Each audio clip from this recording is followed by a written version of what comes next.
ಹೆಣ್ಣೈಕೆ ಗಂಡಿಗೆ ಸಮನಾಳಲ್ಲ. ಹೆಣ್ಣೆಂದರ ನಿಜವಾಗಿ ಅದ್ಭುತವೇ. ಹೆಣ್ಣು ಸಂತೋಷದಲ್ಲಿ ಕಣ್ಣೀರಾಗಬಲ್ಲಳು, ಮಗುತರ ಅಳಬಲ್ಲಳು, ಅದೇ ವೇಳೆ ಹುಚ್ಚಿ ತರ ಕಿರುಚಬಲ್ಲಳು. ಅವಳಿಗೆ ಖುಷಿಯಾಗಿರಲು ದೊಡ್ಡದೇನು ಬೇಕಿಲ್ಲ. ನಾನಿದ್ದೇನೆ ಬಿಡೆ ಎಂಬ ಎರಡೇ ಪದ ಹೇಳಿದರೆ ಸಮಾಧಾನಗೊಳ್ಳುವಳು. ಹೆಣ್ಣು ನೋವಲ್ಲಿಯೂ ನಗಬಲ್ಲಳು.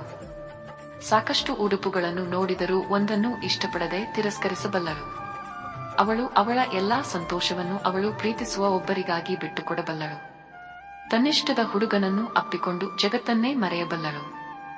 ಹೆಣ್ಣಿನ ಬಗ್ಗೆ ಹಲವಾರು ವರ್ಣನೆಗಳಿವೆ.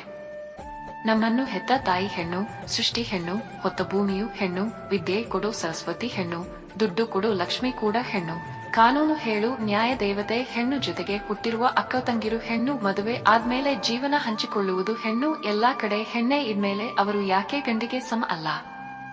ಗಂಡು ಹೆಣ್ಣು ಎನ್ನದೆ ಲಿಂಗ ಭೇದ ನಿಲ್ಲಿಸಿ